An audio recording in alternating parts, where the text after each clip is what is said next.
திமுக ஆட்சி பொறுத்தவரை பார்த்தீங்கன்னா ஃபர்ஸ்ட்ல கூட தமிழ்நாடு அரசு இல்லாம அரசு பேர்னு வச்சிருக்காங்க. அப்படி இருக்கும்போது படத்துக்கு முக்கியத்துவம் கொடுக்குறாங்க.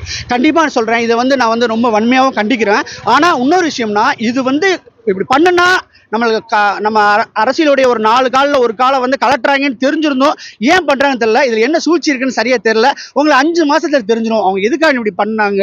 ஒருவேளை சென்ட்ரல்ல இருந்து ஒரு ப்ரெஷரா எது பண்ணாங்க, இல்ல 2 பேரும் கூட்டுக்களை வாங்கிங்களா, எதுவுமே தெரியாது. ஆனா இது நடந்திருக்கு. நடந்ததை வந்து நான் உண்மையிலே கண்டிக்கிறேன். இந்த இடத்துல வந்து நான் வந்து சீமானுக்கு பயங்கரமான எதிர்ப்பாளர் இருந்தாலும் இந்த இடத்துல அவங்க பண்றதெல்லாம் பார்த்தா நம்மளுக்கு ரொம்ப சந்தோஷமா இருக்கு. சரி, நம்ம பண்ணாட்டினா கூட பரவாயில்ல, நம்மளுக்கு வந்து இதா அவங்கள நம்ம டீக்ரேட் பண்ணக்கூடாது இல்லையா. ஸோ அதனால நான் உண்மையிலே பெருமையா நினைக்கிறேன். திமுகவோட ரெட் ஜெயண்டோட படம் தான். சரி, ஆமா. ஆனா தமிழை கொண்டாடணும், இந்தியை எதிர்க்கணும் அப்படின்னு படம் எடுக்கிறவங்க தமிழ்நாட்டுல ஓடக்கூடிய பேருந்துல கூட தமிழ்நாடுன்றதை எடுத்துட்டு ஓட்டுறாங்க. இது எப்படி பாக்குறீங்க? அது அவங்க எதுக்கு ஏதாங்கன்னு தெரியல. என்ன கேட்டா தமிழ்நாடு வைக்கலாம். அது இப்ப நாம் தமிழர் கட்சியில இருந்து வைக்கிறாங்க. அது நியாயமானதான். என்ன கேட்டா எல்லாருமே அதை ஃபாலோ பண்ணலாம். ஏன்னா நீங்க ஒன்னொன்னா தமிழ்ல எடுக்க தமிழ் அழிஞ்சிரும். ஓகேங்களா? அதை வந்து நாம் தமிழர் ஃபாலோ பண்றாங்க. ஸோ அதையே வந்து எல்லாருமே ஃபாலோ பண்ண தப்புல தோணுது. ஸோ இது வந்து தமிழ் காணப்படும். ஆனா அதுல எந்த ஒரு மாற்று கருத்துமே கிடையாது. பராசக்தி தீ பரவுச்சா எப்படி? எஸ்கே பொறுத்தவரை எங்கேயோ மச்சம் இருக்குன்னு நம்ம சொல்ல முடியும். ஏன்னா இன்னைக்கு வந்து நேற்றுக்கு வந்து மிகப்பெரிய போட்டிக்கு இடையில வந்து இந்த படத்தை விட்டாரு. அவர் எவ்வளவு கான்ஃபிடென்ட்டா இருந்தாப்லங்கிறத இந்த படம் தெரியுது. எனக்கு கூட ஒரே ஆச்சரியம், எப்படி இந்த படத்தை வந்து ஜனநாயகனுக்கு போட்டியா விடுறாங்க. ஏன்னா அது பக்கா கமர்ஷியல், பக்கா மசாலா. விஜய் சார் கடைசி படம் எவ்வளோ ஹைப்பு, எவ்வளோ ஃபேன்ஸு, இவ்வளோ சப்போர்ட் கடையில் பராசக்தி விடுறாங்களே, படம் தேருமா தேராதுன்னு எனக்கு உண்மையிலே பயங்கர டவுட் இருந்துச்சு. ஆனால் இந்த பராசக்தி பார்த்ததுக்கு பின்னாடி நேற்றுக்கு படம் ரிலீஸ் ஆகுதுக்கு அதுக்கு உண்மையிலே சொல்கிறேன், சிவகார்த்திகேயன் மாதிரி மச்சம் தமிழ் சினிமாவில் எவனுக்குமே கிடையாதுங்க. அவர் எங்கேருந்து வந்தாருங்கிறத நீங்கள் நல்லா யோசனை பண்ணுங்க. அதையும் தாண்டி அவர் திறமை, அதிர்ஷ்டம் எல்லாம் சொல்லுவாங்களே, அதிர்ஷ்டத்தை நாங்கள் நம்பலை. ஆனால் அதிர்ஷ்டம் இருக்குங்கிறத நேற்றுக்கு ஜனநாயகம் ரிலீஸ் ஆகாத தெரிஞ்சிச்சு.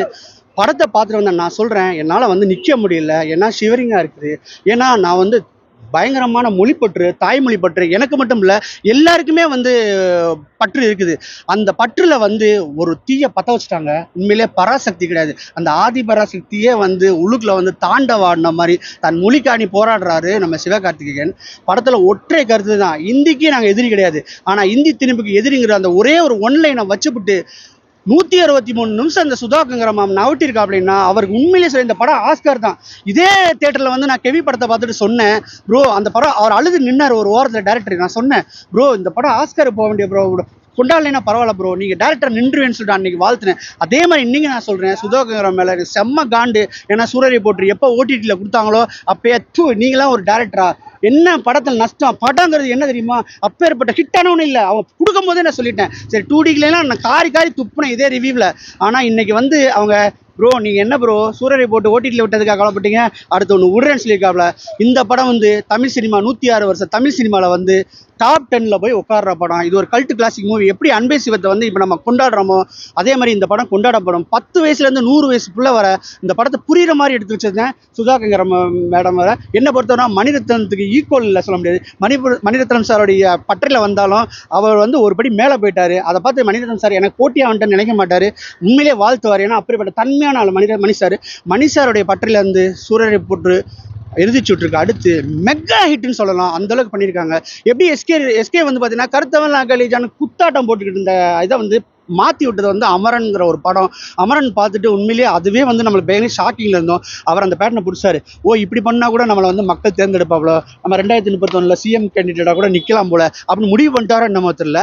கதை சொன்னோன்னா வாயை சூத்தையும் பொத்திக்கிட்டு உடனே ஓகே சொல்லியிருக்காப்புல. ஸோ மேடையில் கூட சொன்னாங்க, நான் சொல்கிறது போகிறோம் அவருக்கு புரியல அப்படி இப்படின்னா, அதெல்லாம் சும்மா கேமிங்க. சொன்ன விஷயத்த அழகா டைரக்டர் ஹீரோவா அப்படியே ப்ரெசென்ட் பண்ணியிருக்காப்புல. நம்ம எஸ்கே ரொம்ப பாராட்டணும். அவர் மூலியமா என்ன பொறுத்தவரை வந்து யாருமே புக்கு படிக்கிறதில்ல, யாருமே புராணங்கள் தெரிஞ்சதில்லை, யாருமே டாக்குமெண்ட்ரி பார்க்கறது கிடையாது. இன்னும் முன்னோர்கள் சொன்னது அதுக்கெல்லாம் வேலை இல்லை, அதுக்கெல்லாம் டைமே கிடையாது. நாங்கள் இன்னைக்கு கரண்ட் சுச்சுவேஷனில் இருக்கோம். இன்னைக்கு ஜனநாயகனே ரிலீஸ் ஆகலை, அப்போ தான் பார்க்குற மொழியை முன்னாடி என்ன நடந்துச்சுன்னு பண்ணலை. இப்போ பார்த்தீங்கன்னா ஜனநாயகன் ரிலீஸ் ஆனோன்னா பவன் கேசரியோடைய ஓடிடி ரேட் வந்து பயங்கரமாக ஏறிச்சான் இப்படிலாம் சொல்கிறாங்க. ஆனால் இந்த படம் வந்து தெரியாத வரலாறை நம்மளுக்கு புரிஞ்ச பாஷையில் சொல்கிறாங்க. அப்படி சிவ்வுன்னு இருக்குது. டயலாக் ரேட்டெல்லாம் உண்மையிலே பாராட்டணும். சுதாகர் எஸ்கே தூக்கி போடுங்க, ஜெயம் ரவி தூக்கி போடுங்க, அதர்வா தூக்கி போடுங்க, சீலா தூக்கி போடுங்க. Full and full one and only one man army Sudhakar ma'am தான். இந்த படத்தோடைய பாராட்டுகளை தெரிவிச்சுக்கணும். சூர்யா போன்ற பெரிய நடிகர்கள் இந்த படத்தில் நடிக்க மட்டும் பயந்து ஓடுனாங்க. அந்த அளவுக்கு கதை வந்து ரொம்ப ஸ்ட்ராங்கா இருக்கா? கேவலம் இல்லைல்ல, கேவலம் அந்த நடிகன் தானே நீங்க, தைரியமா பண்ணுங்க. இன்னைக்கு தூக்கிட்டாப்ல அடிச்சு தூக்கிட்டாப்ல என்ன இருக்குது, அவருக்கு என்ன சப்போர்ட் இருக்குன்னு நினைக்கிறீங்க? எஸ்கேக்கு என்ன பேக்ரவுண்ட், உங்க சூர்யாவுக்கு உங்களுக்கு இருக்கு. நீங்க உங்களுக்கு பிரதமர்கிட்ட கூட நீங்க சூர்யா வந்து தெரியும், சூர்யா அப்படின்னா தெரியும். எஸ்கே யாருக்கு தெரியும்? ஓகே, நீங்க பண்ணாத உங்களுக்கு பெரிய டிராபேக். இன்னைக்கு வந்து எஸ்கே வந்து முன்னேறி வந்துகிட்டு இருக்கிறாரு, அவ்வளவு தடைகளையும் உடைச்சு நீங்க வந்து பின்னோக்கி போயிட்டு இருக்குன்னு தான் நான் சொல்றேன். ஆனா அதே மாதிரி இது ஜனநாயகனோட கிளாஸ் விடுற மாதிரி இருந்தது. அந்த மாதிரி விட்டு இருந்தாலும் படம் வந்து தாக்கு பிடிச்சிருக்குமா? கண்டிப்பா, ஏன்னா இது வேற ஜானர். அது நீங்க ஃபுல் அண்ட் ஃபுல் வந்து எடுத்த உடனே சீன் 1ல இருந்து சீன் 70 வரை நீங்க ஸ்கிரீன்ல இருந்து ஆடலாம் ஜனநாயகன் படம். ஆனா நீங்க சீன் 1ல இருந்து சீன் 70 வரை நீங்க உட்காந்து சீட் எட்ஜில் வந்து பார்த்து போகலாம். சீலில் அவ ஏன்டா போட்டாங்க, செம்மையா ஒரு அந்த குண்டா இருக்காரனா அந்த மாதிரி ஒரு படத்துல போட்டு டான்ஸை போட்டு பின்னி எடுத்துருவாங்க. இன்னைக்கு ஒரு சம்பவம் இருக்குடான்னு போய் பார்த்தா 1959 68 ஒரு ஃபேமிலி கேர்ள் வந்து எப்படி இருக்குமோ அந்த மாதிரி சின்ன சின்ன நளினங்கள்லாம் முடிச்சிட்டாங்க. இந்த படம் புளிக்கு, நீலாம் எதுக்கு நடிக்க வந்த எங்க படத்துக்கு அப்படின்னு நினைச்சுக்கிட்டு இருந்தோம்னா, கடைசியில் கிளைமாக்ஸ்ல ஒரு 3 நிமிஷம் ஒரு சம்பவம் பண்ணுவாங்க. பின் ட்ராப் சைலண்ட்டுங்க. ஏன்னா அவங்க பேசுகிற டைலாக்கை என்னை விட நம்ம பார்த்துக்கிட்டு இருந்த மக்கள் எல்லாமே ரசிச்சாங்க போல தெரியுது. அப்படியே அமைதியாக உட்காந்துருந்தாங்க. அவர் கிளைமாக்ஸில் ஒரு சவுண்டு கொடுப்பாப்புல, அப்போ தேட்டர் அப்படியே எந்திரிச்சு நின்று கிளாப் பண்ணிச்சு, மரியாதை செலுத்தினாங்க. அந்த படத்தை 10 வயசுல வர 100 வயசு புரியுற மாதிரி ஒரு படத்தை எடுத்து வச்சிருக்காங்க. சென்சார்ல நிறைய கட் பண்ணாங்களா, அதெல்லாம் படத்தை டிஸ்டர்ப் பண்ணுங்க சார்? கண்டிப்பா சொல்றேன். வெறியாயிட்டு இருக்கும்போது பார்த்தீங்கன்னா அப்படியே நம்ம சவுண்டு வந்து மூட் போட்டோம்னா ஸ்லோ டவுன் ஆகும். அவன் என்ன சொல்றான், நான் வாய் அசைக்கிறது தெரியுது கத்துறான். உண்மையில என்ன விட பயங்கரமான தமிழ் பற்றாளர்கள் இருக்காங்க, எந்திரிச்சு அடிச்சிருவாங்க வடக்கன்ஸ்லாம் தூக்கி. அந்த அளவுக்கு வந்து நம்மளை வந்து சாவு அடிச்சிருக்காங்க 1969 காலகட்டத்தில். கிளைமாக்ஸில் ஜெயம் ரவி சொல்லுவார், டே இன்னைக்கு நான் செத்தா கூட பரவாயில்லடா, எனக்கு பின்னாடி ஆள் வந்துகிட்டே இருப்பாங்கடா அவங்க மொழியை அழிக்கிறதுக்குன்னு சொல்லுவாங்க. அப்போ எஸ்கே சொல்லுவார், நான் செத்தாலும் பரவாயில்லடா, எனக்கு பின்னாடி பேரன் பேத்தி எல்லாம் வரும்டா, அதை போராடுறதுக்கு சொல்லுவாங்க. நம்ம போராடணும். இந்திக்கு எதிர்ப்பாளர் கிடையாது, இந்தி திணிப்புக்கு தான் எதிர்ப்பாளர்.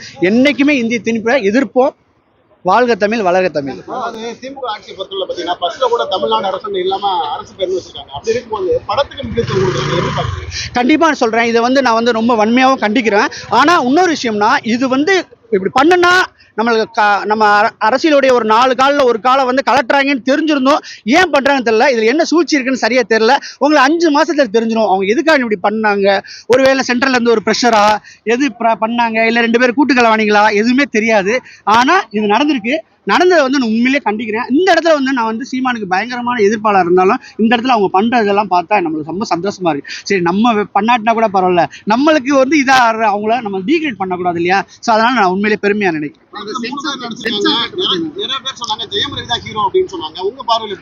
என்ன பொறுத்தவரை நான் வந்து திரும்ப நான் சொல்றேன், பைபிள்ல ஒரு வசனம் இருக்குது, மனசுக்குள்ள என்ன இருக்குதோ அதுதான் வாய் வழியா வரும்னு சொல்லுவாங்க. இவருக்கு உண்மையிலேயே சொல்றேன், இந்திக்கு மேல ரொம்ப ஆர்வம் இருக்கு போல இருக்கு. எல்லா தமிழ் வாழ்கன்னு சொல்லும் போது இவர் மட்டும் இந்தி வாழ்க வாழ்க சொல்லிட்டு இருக்காங்க. ஒருவேளை கெனிசா மேடம் உள்ள பூந்துக்கிட்டு, இந்தி வாழ்கடா, இந்தியை விட தமிழோட இந்தி தானே பெஸ்ட்னு சொல்லிட்டு மண்டே கழுவிருப்பார். அப்பதான் கோவாக்கு வருவேன், அப்பதான் தாய்லாந்து வருவேன்னு சொல்லிப்பாள், அப்பதான் பட்டாயா போலான்னு சொல்லிப்பாளோட தெரியல. அந்த உணர்வு அப்படியே வெளிப்படுத்திருக்காப்புல. எவனா இருந்தாலும் சரி இப்போ ஜெயவரை வந்து அடிச்சிருவான். அந்த அளவுக்கு கேரியர் பெஸ்ட் தமிழ் ஒருவன், தனி ஒருவனா இருந்தாலும் இந்த படம் அவருக்கு கேரியர் பெஸ்ட். 3 பேர்ல யார் பெஸ்டா பண்ணிருக்காங்க? யார் பெஸ்ட்னு கேட்டீங்கன்னா என்ன பொறுத்தவரை ஜெயம் ரவி தான். அமரன் படத்துல வந்து சிவகார்த்திகேயனோட நடிப்பு வந்து கொண்டாடணும். அந்த அளவுக்கு இதை கொண்டாடுற அளவுக்கு இதை விட பயங்கரமா கொண்டாடுவீங்க. ஒரு ஷாட்ல வந்து ஒரு கொடிக்கம்பத்தை கையில பிடிச்சிட்டு ஒரு ஷில் அவுட் ஷாட்ல வந்து அந்த 20 மாடி இருக்கு இல்லையா, அந்த மாடி மேல ஒரு ஷாட் வச்சிருப்பானுங்க. சுதாகர் மேனுக்கு எப்படின்னு தெரியல, அவர் என்ன ரவி கே பிரசாத் தான் அவர் கேமராமேன், ரவி கே சந்திரன் சார். ஐயோ, உங்களை உண்மையிலே சொல்றேன், தமிழ் சினிமா வந்து கொண்டாடப்பட வேண்டியது. எப்படி பிசி ஸ்ரீராம் சாரை கொண்டாடணுமோ அதே மாதிரி ரவி கே சந்திரன் சாரை வந்து நம்ம கொண்டாடணும். அந்த படத்துல பாருங்க, ஒரு ஃப்ரேமுமே சரி அவ்வளோ பியூட்டிங்க. படம் கொஞ்சம் லேக் இருக்கு, நான் ஒத்துக்கிறேன். ஃபர்ஸ்ட் 20 நிமிஷம் பார்த்தா கருத்தூசி தான், அதுக்கடுத்து 20 நிமிஷம் கொஞ்சம் லேக் தான், அதுக்கு அடுத்து சீட் எட்ஜ் மூமெண்ட் தான். டைலாக்ல வந்து நம்மளை வந்து மிரட்டி விட்டுருக்கானுங்க. இது கண்டிப்பா சொல்றேன், 107 வருஷம் தமிழ் சினிமால வந்து டாப் 10ல போய் உட்கார வேண்டிய படம். செம்ம போர். நான் தான் சொல்லிட்டேனே, இந்த படத்தோட கண்டென்ட்டே அது கிடையாது. அதுதான் ஃபர்ஸ்ட் ஹாஃப்ல ஒரு 20 நிமிஷம் 40 நிமிஷம். அதுக்கப்புறம் கண்டென்ட்டுக்குள்ள வர்றீங்க இல்ல, இந்தி வந்து உள்ள வருது இல்ல, இந்தி திணிக்க வருது இல்ல. ஒரு பாட்டி வந்து தன்னோட பேரன் வந்து காலேஜில் படிச்சுட்டு இருக்கான், அவனுக்கு பணம் அனுப்ப போகுது, அவன் ஃபார்ம் பார்த்தா ஹிந்தியில் கொடுக்குறாங்க. எப்பா ஹிந்தியில் கொடுக்குறியப்பா, நான் தமிழையே இன்னொருத்தனை வச்சு ஃபீல் பண்ணுவேன், ஹிந்தியை கொடுக்குறேப்பான்னு சொல்லிட்டு போஸ்ட் மாஸ்டர் சொல்கிறான், நீ ஹிந்தி பண்ணுன்னு. அவன் சொல்கிறான், நான் ஹிந்தி தெரிஞ்சால் நான் சென்ட்ரல் மினிஸ்டராக இருப்பேன், எனக்கு தெரியாது சொல்லிட்டு ஃபார்மை கொடுக்குறான். அப்போ பாட்டி எனக்கு பணத்தை அனுப்பினியான்னு சொல்லிட்டு கேட்குறாப்புல, பணமா இந்த மாதம் அனுப்ப முடியாதப்பா, எப்பயாவது பொழப்பாங்கும் போது அப்படியே செவத்தில் சாயிறான். அந்த சோத்து கூட வழி இல்லாமல் பண்ணிட்டாங்க. நம்மளுக்கு இந்தியை வந்து உள்ளக திணிச்சு அதை நம்ம முறியடிச்சு ஆகணுமா வேணாமா. அதுக்கு காணி உயிர் நீத்த எல்லா தலைவர்களுக்கும் எல்லா தாத்தாக்களுக்கும் எல்லா சித்தப்பா பெரியப்பாக்களுக்கும் இந்த படத்தை சமர்ப்பணம் பண்ணியிருக்காங்க. ஆசம் படங்க. ஜிவியோட மியூசிக் எப்படி? ஜிவி பிரகாஷ் சார் தான் நேற்றுக்கு வந்து ட்வீட் போட்டாப்ல, ஆஃப்டர் சோ மணி ஸ்ட்ரகிளிங் இந்த படத்தை வந்து ரிலீஸ் பண்ணியிருக்கேன் அப்படின்னு ரிலீஸ் பண்ணியிருக்காங்கன்னு சொல்லியிருக்காங்க. அதுக்கு உண்மையிலே இது. ஆனால் ஜிவி பிரகாஷ் சாருக்குலாம் மண்டை பிச்சுக்குவாப்ல. ஒரு சீனு என்ன பேட்டர்னில் மியூசிக் போடுறது, லவ்வுக்கு என்ன போடுறது, எதுவுமே வேலையே கிடையாது. புதுசாக போட்டு ஆகணுங்கிறதுல ரொம்ப தெளிவாக இருக்கிற அவர் வந்து 4 பேரை தாண்டி 5 பேரை தாண்டி இவர் ஒரு ஹீரோ. ஒரு ஹீரோ.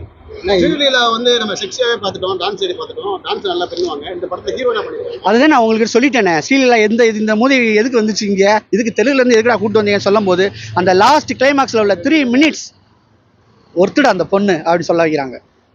ஹிந்தி ஆடியன்ஸ் படத்தை எப்படி எடுத்து போனீங்க?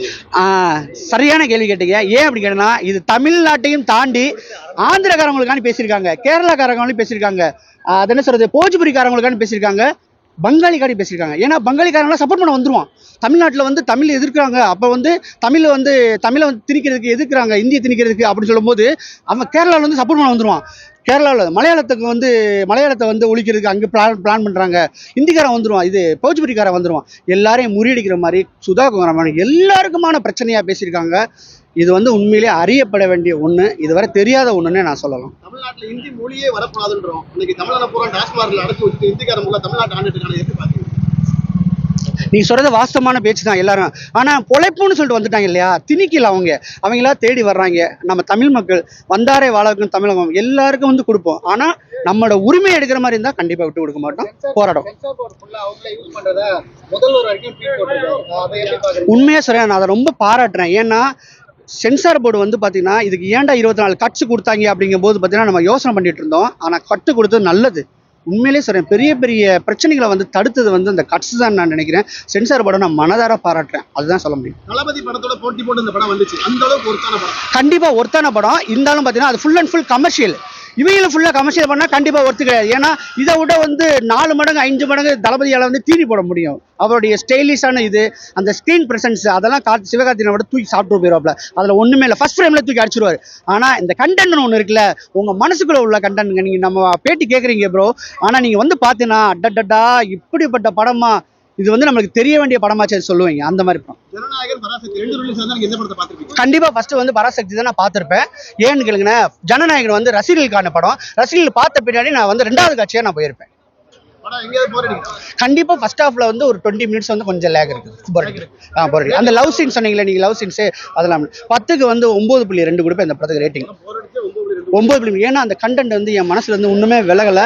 என்னோட குடும்பத்தோட ஒரு தடவை பார்ப்பேன், என்னுடைய நட்புகளோட ஒரு தடவை வந்து பார்ப்பேன். இதில் சந்தேகமே கிடையாது. ஒரு படத்தை திருப்பி நம்ம பார்க்கணும்னு சொன்னோம்னா, என்ன பொறுத்தவரை காந்தான்னு ஒரு படம் வந்துச்சு, அதில் உள்ள எல்லா நடிகர்களுடைய ஆக்டிங்காண்டி நான் திரும்ப அந்த படத்தை பார்த்தேன். அமரன் படம் மட்டும் ஒரு 6 தடவை நான் தியேட்டரில் பார்த்தேன். என்ன சிறை படத்தை வந்து ஒரு 5 தடவை பார்த்தேன். 2025 ஆரம்பத்தில் பயங்கரமாக குஷியாக வந்து இதே 10ஆம் தேதி வந்து பார்த்தீங்கன்னா மதகத ராஜா ரிலீஸ் ஆகி நம்மளுக்கு நல்ல காமெடி தீனி வச்சு என்னால் நான் பேசவே முடியல, அந்த அளவுக்கு சிரிச்சு நான் அந்த படத்தை பார்த்தேன். 2025 கடைசியில் வந்து நான் அழுதுட்டே படம் பார்த்தேன். சிறை படத்தை அப்படியே உணர்வுலாம் தொட்டுச்சு. நான் அந்த மாதிரி ஒரு நாள் கூட நான் சம்பவத்தை அனுபவிச்சதில்லை. அனுபவிக்காத எனக்கே வந்து அவ்வளோ ஒரு துன்பத்தை வந்தனால தாங்க முடியல. 2025 அப்படியே சரி ஓகே, தமிழ் சினிமா வந்து கிடங்களை கலந்த லைட்டாக சிறையை தூக்கி பிடிச்சுன்னு நினச்சேன். ஆனால் 2026 பிகினிங் நம்மள பெருமை போடுற மாதிரி ஒரு படத்தை இருக்கு. நான் எஸ்கே ஃபேன்ஸாக சொல்லலை, ஜெயமரி ஃபேன்ஸாக சொல்லலை, அதர்வா ஃபேன்ஸாக சொல்லலை, சுதாகரோட ஃபேன்ஸாக சொல்ல, தமிழுடைய ஃபேனாக சொல்கிறேன், தமிழனா சொல்கிறேன்.